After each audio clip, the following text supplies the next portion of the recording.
So now you will have the last talk of this morning. And so Sarah Walker, co-worker of WalkerC0, will talk us about right versus left and why bigger is better. Right. So the title will become a little more apparent as I go on. But I do want to thank Axel and Raphael for organizing this conference. I've been here for 3 weeks and I have learned so much being here, so it's been absolutely a wonderful experience. So Marcelo Gleister is actually my PhD advisor, so I'm still a graduate student, and this work's been done over the past year. I'm going to talk a little bit about, well, a lot of it, about one part of research, and then if there's time at the end, I want to do a brief 5-minute discussion of something I talked about a couple weeks ago, because I think some people in this room might find it interesting. And the first work that I'm going to talk about, you can actually find a preprint online on the Los Alamos archive, and this is the archive number, if you're interested. Okay, so actually the reason I have this picture up here too, so I'm from Dartmouth College, which is in Hanover, New Hampshire, and we're getting a blizzard right now. So everyone was like, oh, you're going to Stockholm, it's going to be so cold, but it's not. So this is the physics department, and when we get bored, the graduate students speak Snowman. Not that that happens that often, but... Okay, so I am a physicist by training, and so you may wonder why physicists are interested in these questions. And this quote might be familiar to some of you. It's from a paper by Abdus Salam, who is a theoretical physicist, one of his early papers on chirality. So the reason that we're interested, I think it's kind of cute. So the reason that physicists are also interested in these problems is that we often study symmetries, but more importantly, where symmetries are broken in nature. So my background is in cosmology and field theory, and so you may wonder why I'm interested, but there's a lot of similar symmetry breaking processes, so that's kind of where I come into this.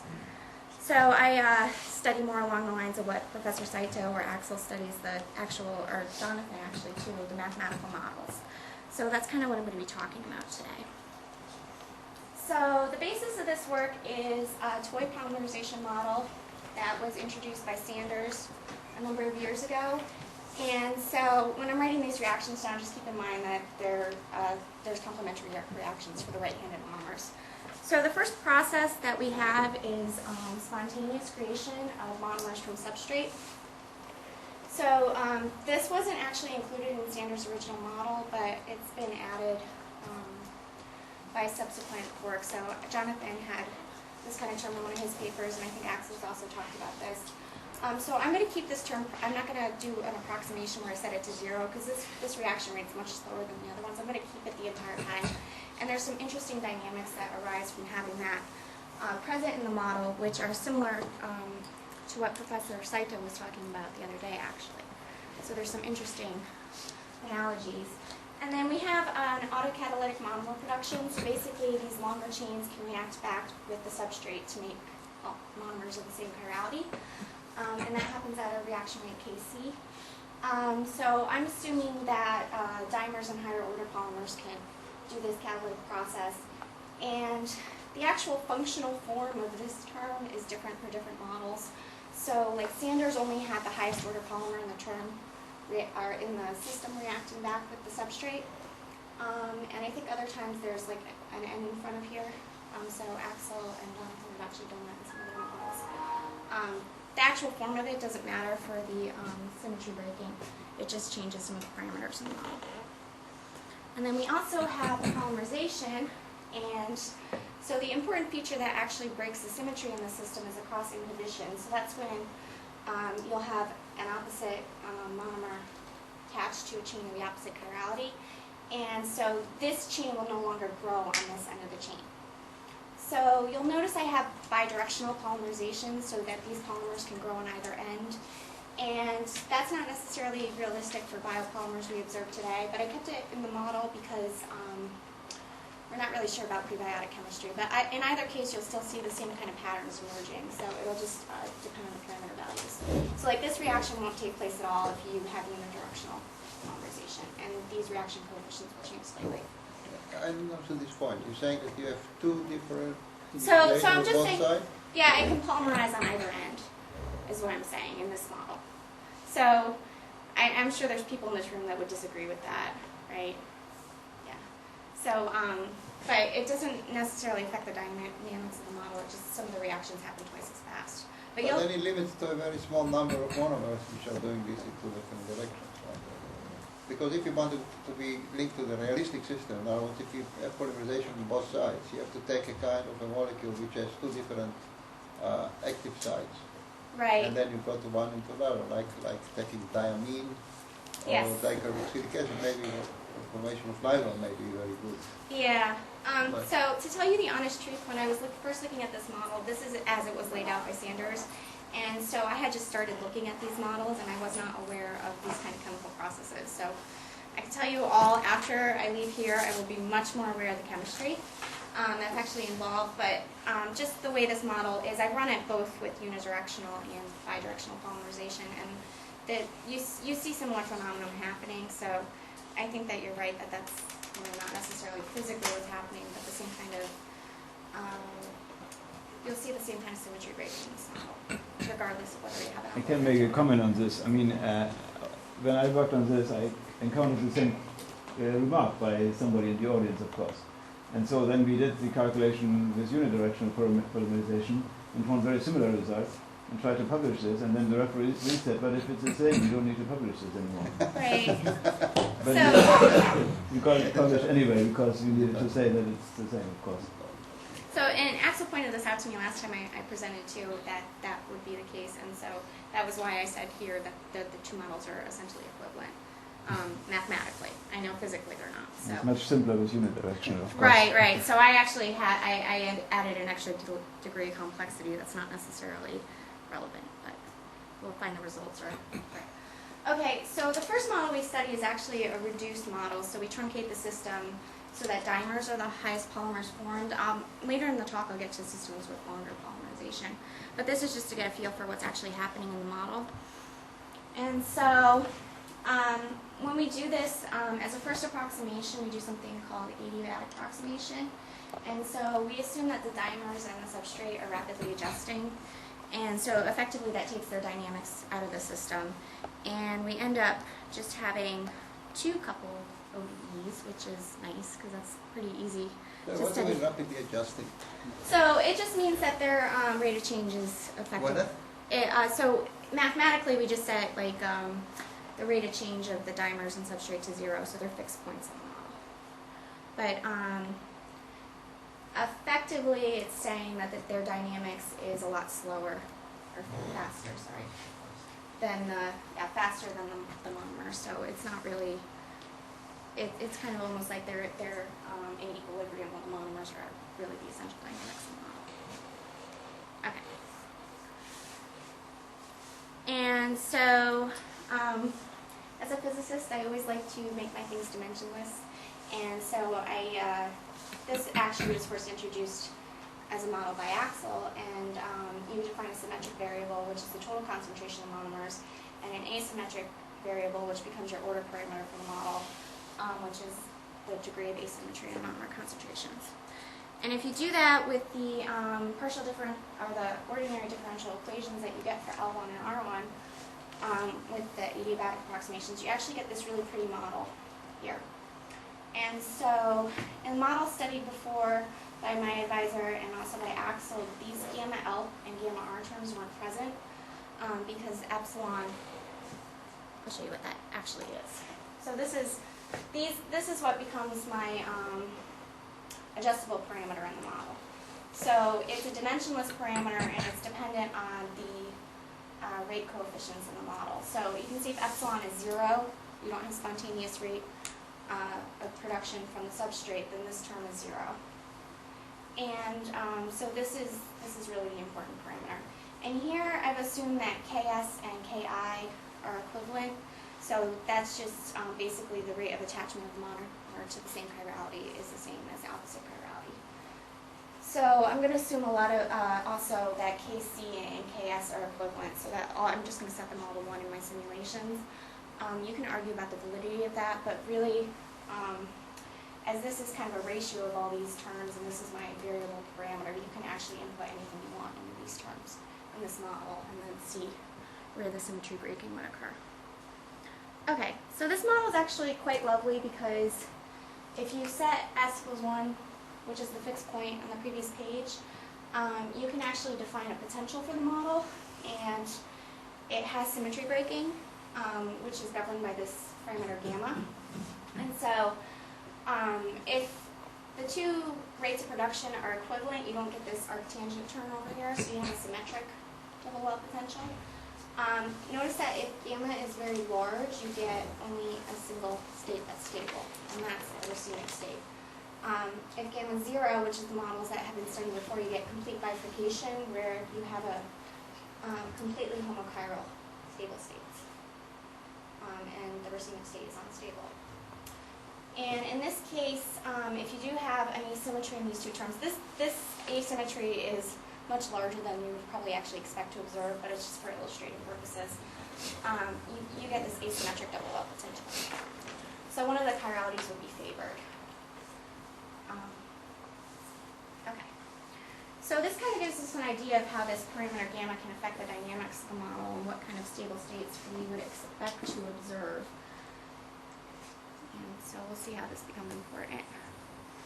So when I see a double well potential as a physicist, I think, oh, there's an opportunity for a phase transition, because if you go from a system that has a single well potential to a double well potential, this state that was in the middle becomes unstable, and you have to choose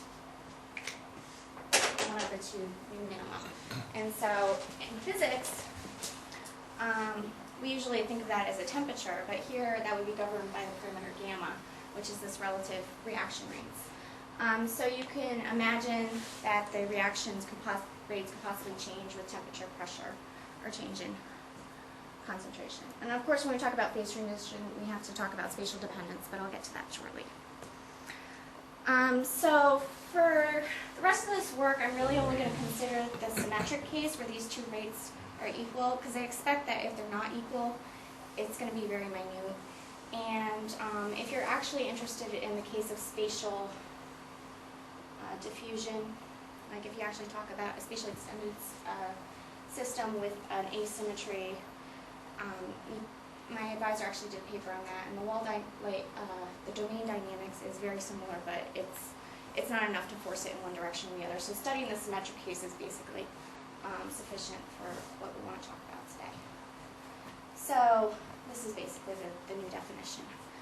Okay, so if I look at the model that with the adiabatic approximations, you can actually solve for the EE, the enantiomeric excess, analytically, and you get a form like this. And so this is what I would call a phase diagram, but some would call a bifurcation diagram. So you notice that as gamma decreases, you have a critical point here, which is at 0.25, and once gamma is below the critical point, you can start to have chiral states. And the net EE is dependent on gamma. So that's kind of, so what we kind of think about when we're talking about what this critical point physically is, you can think about, this actually should say autocatalytic feedback. So this controls basically spontaneous monomer production. So if they're equal, it's kind of a racemizing force in the system because you're introducing an equal amount of both kinds of monomer. And so I'm going to talk more about this kind of as we go on, but the it actually you'll be able to see that as this increases, this is racemizing the system, and it increases the rate of cross inhibition. So you have more and more polymers taken out of the system because they're effectively, they can't grow any longer because of that. And then KC is the more biased term, so you have a biased autocatalysis. So it's really kind of describing a battle between these two effects. And so your critical point occurs when one dominates over the other. Okay. So one can then continue on to study the full reduced model without approximations. And the two models are pretty equivalent. So we actually did an analysis on what is different about the two models, because there's been a lot of work done in the context of the model with the adiabatic approximations. And the fixed points of the model are the same. What's different is the dynamics. So because you have now you have the dimer terms present, which I also described by symmetric and asymmetric variables, the rate to achieve equilibrium is a little bit slower. And so there's a new parameter in this model, which I'm going to set kappa to 0.5 so that Kc and Ks read. Okay. So with this full reduced model, I just want to give you kind of an indication of what physical rate of epsilon you might be talking about. Because we know that epsilon is supposed to be small, but it's not apparent from gamma that we're really actually talking about anything physical here. So we want epsilon to be small because the energy to actually make a monomer is pretty high. So it should be a small rate. So if you actually put in values, just typical values for what Ks and Qs might be, you get a really tiny rate for this epsilon. It should be about 10 to the minus 6 seconds to the minus 1. So the fact that the ratio of this to the other terms in the model can dominate the dynamics so effectively is rather interesting. Okay. So then we go and make our model spatially dependent, and to do that we just take the time derivative and make it a partial time derivative and add a diffusion term. So when I talk about spatially extended systems, they're diffusive, and that's how the cells communicate with each other in our lattice. Okay, so what we did is actually studied a reactor pool of monomers and dimers. So this is the full n=2 system, and this is a spatially extended system. So the lattice is actually 1024 squared points. So that's about 200 centimeters cubed in physical space. And the way we set the simulation up was so that this control parameter gamma is linearly decreasing with time. And so gamma is 0.3 here, which is above the critical point for the model, and it's 0 at 600 seconds. And so if you set up your system just with gamma present in the model and you don't have any kind of fluctuations in the system, it's going to racemize rather rapidly. And so you're just going to get a uniform racemate, and even if you break the symmetry, that state is unstable, but unless you have perturbations about that state, you're not going to get chirosymmetry breaking. So we introduced what I like to call thermal fluctuations to the model. Basically, what you do is you add a stochastic white noise term to the equation. So if anyone's familiar with the Langevin equation, which is usually used to describe Brownian motion, it's basically an uncorrelated noise term, so it's not correlated from point to point, and it has zero mean. So it's just a random noise on the lattice, essentially. And so the value of T0 here is 0.01, and I assume the temperature is also decreasing with time, so that gamma is a temperature-dependent quantity, so the reaction rates are dependent on temperature, which I think is entirely reasonable. So just a note, earlier studies by our group investigated a critical temperature above which you would only obtain a racemate in this type of model. So if the temperature is really high, you won't get any symmetry breaking if it's constant temperature. This temperature is way below that temperature, so this is not really going to affect the dynamics of the model. So it's really the parameter gamma that's causing the symmetry breaking. Okay, so we start at a uniform, or not a uniform, a randomly distributed racemate. So the globally averaged EE is about 10 to the minus 5. So it's very near a racemate, but there's fluctuations in the system. And I'll show you a video of this in a minute so you can actually get a physical idea. I just wanted to show you what's actually happening to the EE. And then gamma's decreasing, but here in this region, it's above the critical value, so you only expect to really have a racemate. When you get to the critical point here, notice that the evolution goes for a while longer before you actually see the symmetry breaking. And if you remember the bifurcation diagram, it takes a little while before you actually have substantial chirality possible in the phase space. So we see this kind of delay, but it's also delayed because it's on a lattice, so you have to wait for the lattice to equilibrate to the new model. And this is continuously changing, so what's happening on our lattice is continually behind what's actually happening with gamma. Okay, so this is actually that simulation. And so you can see it's just these are just the thermal fluctuations, and it's going to take a little while for the domains to actually start to form. And the fluctuations actually look pretty large in this picture, so actually, so you can see some of the domains disappearing. And so blue would be like the R phase, and L is the red.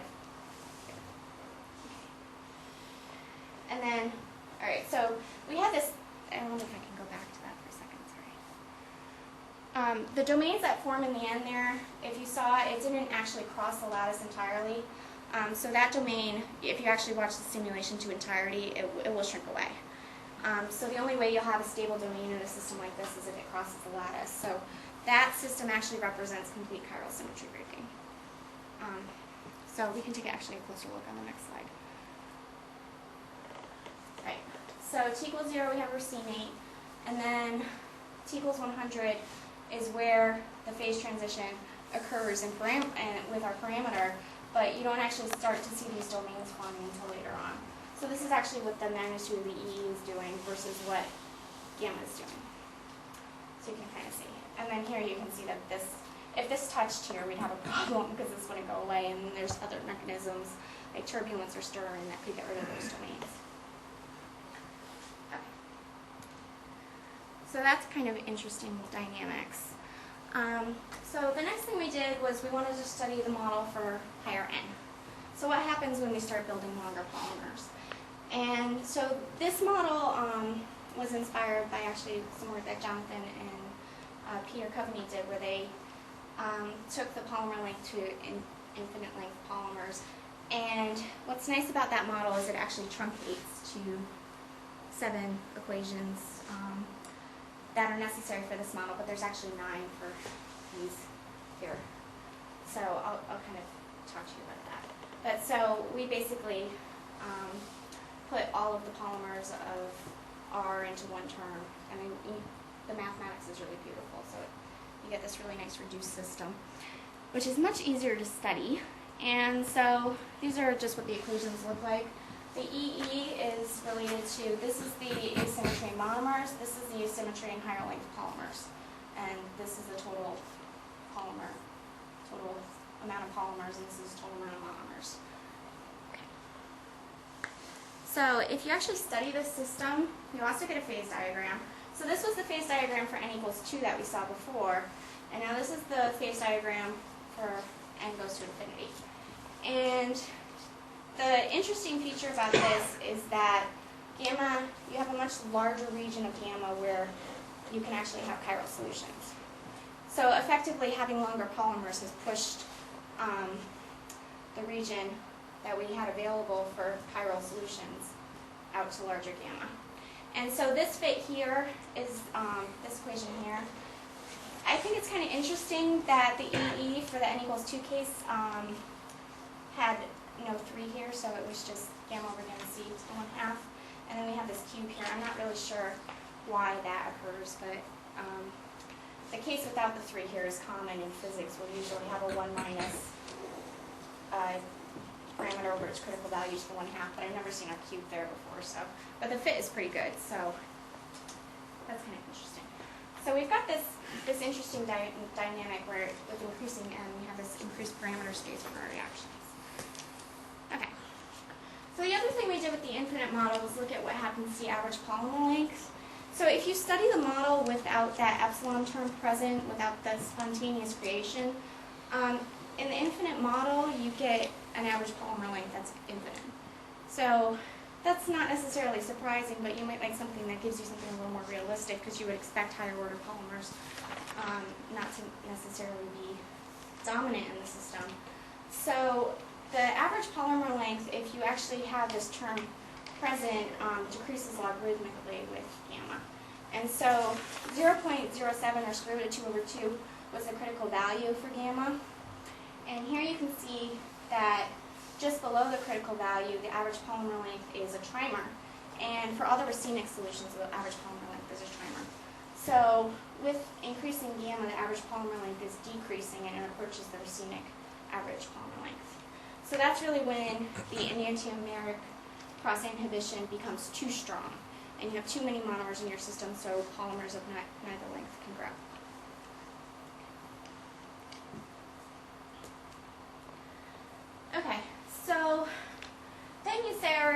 these interesting dynamics going with increasing polymer length and spatial diffusion and all kinds of interesting things going on in this model. But so what happens with increasing n if you look at it in a spatially extended system? So this is another simulation done of a 2D pool, and so it starts with uniform initial conditions over the lattice because I really wanted to be able to compare what happens with different n. And so the EE is 10 to the minus 5, and there's no polymers present initially, so there's in any of these models. They all start with the same exact initial condition.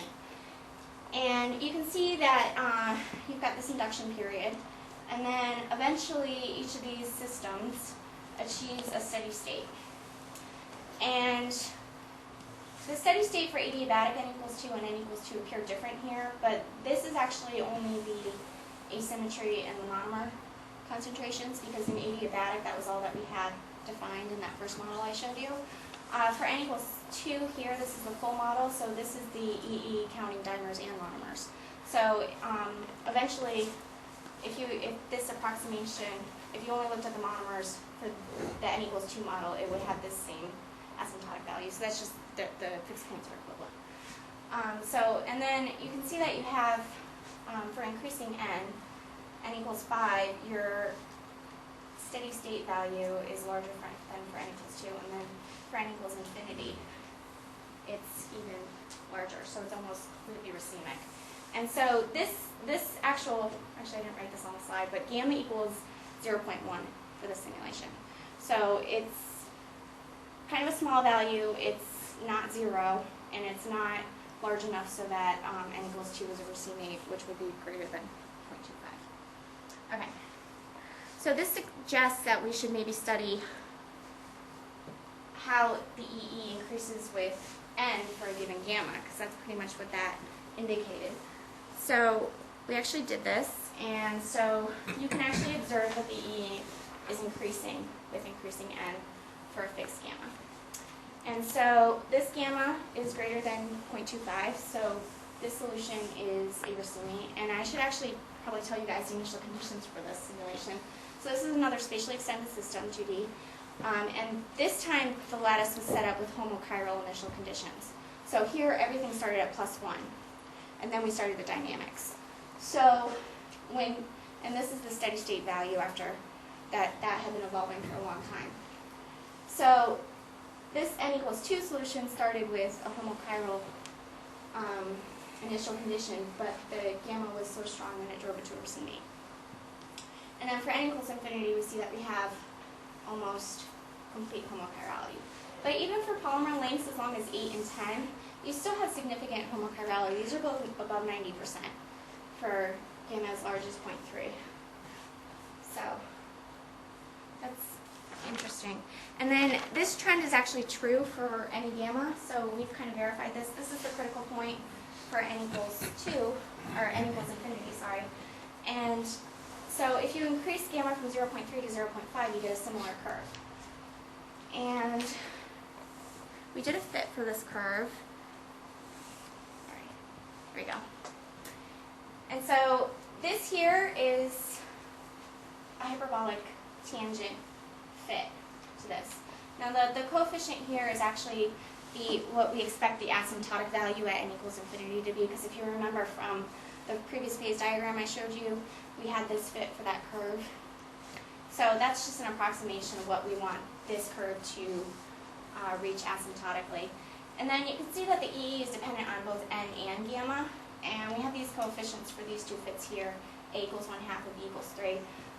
If gamma increases closer to the critical value for n equals infinity, you'll see that this gets pushed further over, and these two parameters don't fit as well, but you can still make a fit to it that has the same general form.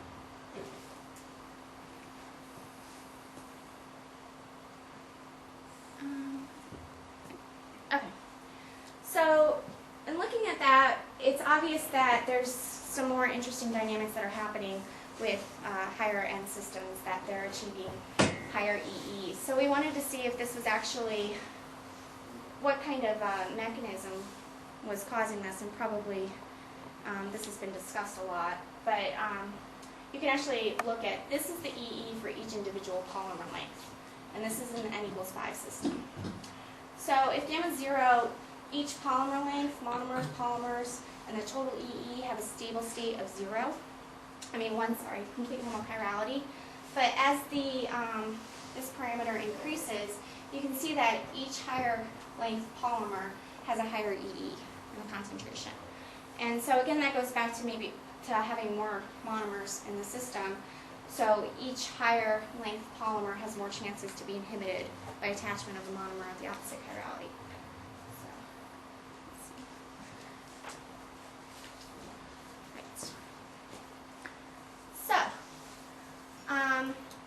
I'm going to talk about the conclusions for this talk, and then it's going to look like I'm done, but I'm going to talk about something else for a minute, so just to trick you. So back to the title of my talk. Let's see. Why bigger is better? That is, within a range of gamma where chirality is possible, the E is dependent on N and grows as tangent.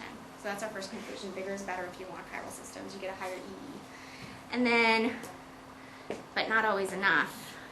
If that parameter is too big, bigger than square root of 2 over 2 for this model, then you don't get any chirality. So that's why I say bigger is better, but not always enough. Okay. So, but this is not the entire story, obviously. And so kind of what I'm getting at with this is that we have a lot of models that you get homochiral solutions for, or some kind of chiral solution for. But is that the entire story? Because when you study spatially extended systems, as a lot of people know, you get a domain structure, or you'll get complete homochirality, but what happens in the evolution after that? So that's what I kind of want to address. Okay, so in the past couple days, we've talked about a lot of places where life might have originated. So Brahmadurai talked about interstellar medium today. We heard about the beach scenario yesterday, which was very interesting, and also hydrothermal vents. So there's a lot of different places that we think that life might have originated. So when you're thinking about the origin of life, you really have to think about not only what different places it might have happened, but how frequently, how many of those places actually, it might have been that it happened in multiple places. So it's kind of like a Drake equation just for the origin of life, not the origin of civilizations, right? So you have all these different parameters.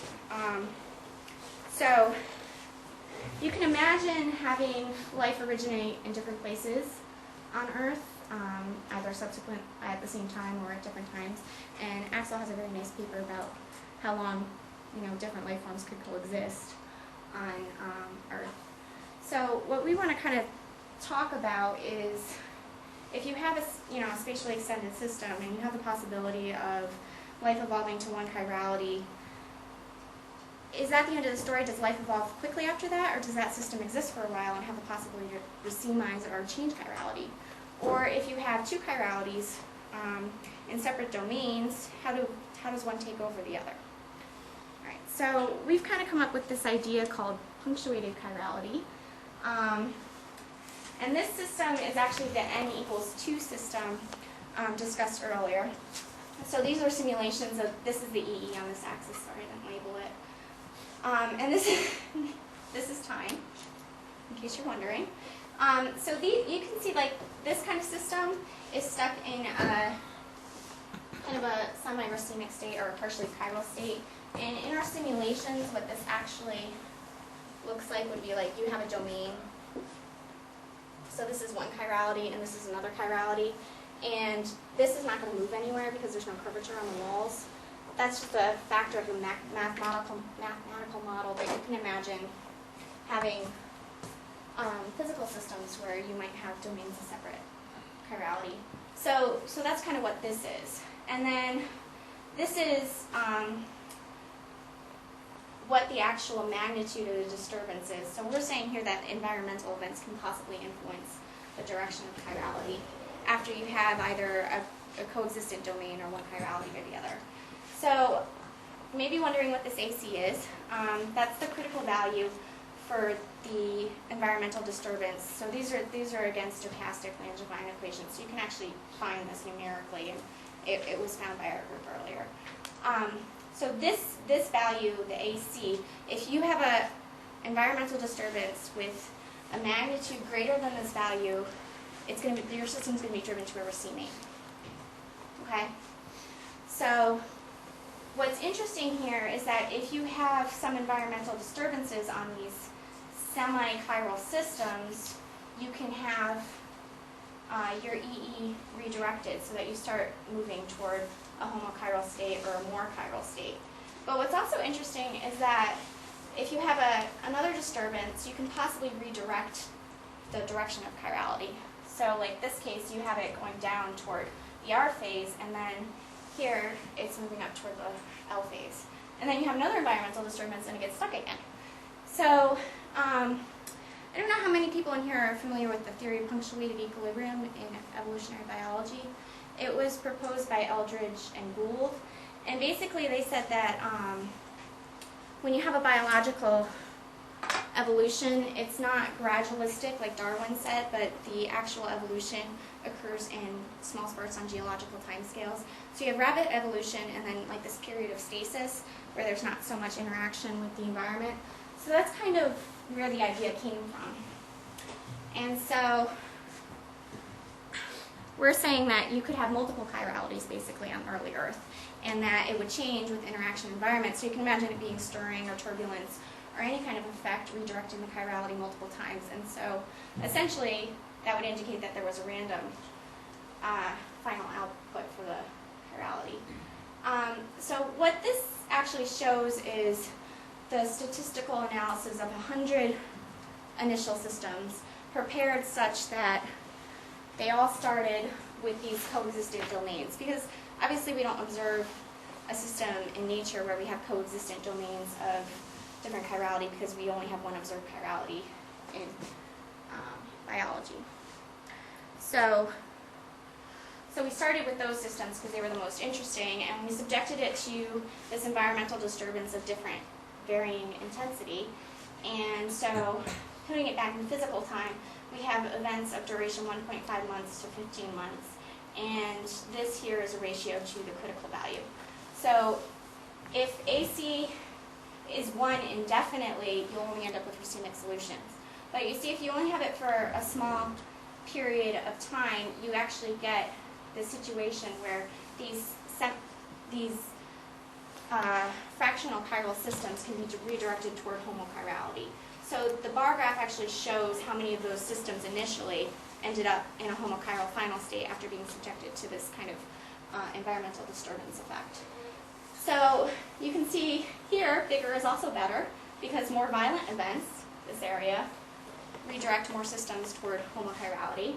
And then you can see, but it's not always enough because we don't redirect all systems. So that's kind of where the punctuated idea comes in, because if you keep repeating this, with these probabilities, you're eventually going to get mostly chiral systems. And then you can see here that, small events or short events don't really do as much. So it's kind of a statistical analysis of what is actually happening. So this model also makes predictions. So here's my conclusions again, and I'm really done this time, I swear. So we conclude that prebiotic chirality responded to environmental changes. And so we had periods of stasis and violent activity. And you can envision this kind of effect happening in many models. And so we've shown this through statistical analysis. And the outcome of this is essentially that you would get 50-50, either one chirality or the other, because it's random. And so if you would like to read more about it, there's a preprint on Astro PH archive. And there was also a News and Views article in Nature written relating to this last week, I think, which I can give you the DOI number for, and I wrote it down. And that's it.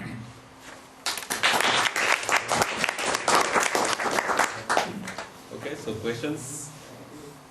Yes? Yeah, you were emphasising early on chiral selection can be viewed as a phase transition. Right. So, all the underlying mathematics and whatnot, there's some parallel with what goes on in condensed matter physics. Right, that's exactly what it is. It's critical phenomena.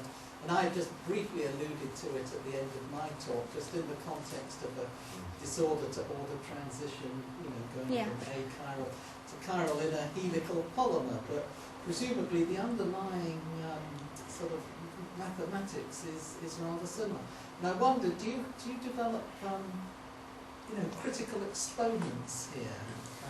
Well, actually, For example, in my model, it was analogous to the ferromagnetic phase transition. I had a critical exponent of 1/2.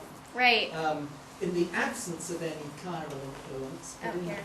if there's a chiral influence, I had a 1/3, which is like a ferromagnetic phase transition in the presence of a weak external magnetic field. Right. So, have you got something analogous here? Actually, so if you look at this and you, Oh yes, there we go. yeah, there's the 1/2 Yes, for there it ferro. is. Yeah. Okay, great. So this system is actually one of the reasons that we became my research group became interested in studying these systems was actually that the reduced model, the adiabatic model, is actually so similar to a ferromagnet, or something that we would study in the early universe. Because a lot of times you'll see this critical exponent of 1/2, or that exact behavior. So yeah, it's very analogous to a ferromagnet because you can have magnetization plus or minus 1, or a chirality plus or minus 1. The only difference here is that, well, actually, if you go all the way down to the microscopic analysis, it's even a better analogy. Because when I do the simulations here, each point on the lattice is kind of coarse-grained, so it's an average chirality over what would be contained in there. But if you actually consider the enantiomers, you can have up or down spins, essentially. So if you have a small chiral bias in the system, will a factor of 1/3 pop up somewhere as an exponent? I don't know. Well, that's what it should do. Yeah, if it's, right. if the analogy holds, that's what you get for ferromagnetism in the presence of a weak magnetic field. Yeah. Yeah. I have to check that. We actually do have some models with a small bias, so that would be, the case where these aren't equal. Or you could also add a bias to the autocatalytic term, and yeah, we could probably make a phase diagram. I'm getting the feeling from this meeting that the problem of origin of homochirality and then the next step into development of primitive cells and all the rest of it, it's a problem for statistical physics, condensed matter physics, critical phenomena, and the role of chemists is to keep the physicists stop them going off the rails. Like Abdus That's what this meeting was good for. with this crazy model of, is to keep them on the rails with realistic systems, Right, which no. they can actually demonstrate in the laboratory and keep them on track. Right. Yeah, I've actually gotten a lot of inspiration from this meeting about what more realistic models I can try to study, so that's been really good experience. But I think you're absolutely right, because as a physicist you can go off on all these tangents about these beautiful models that have analogies to physics.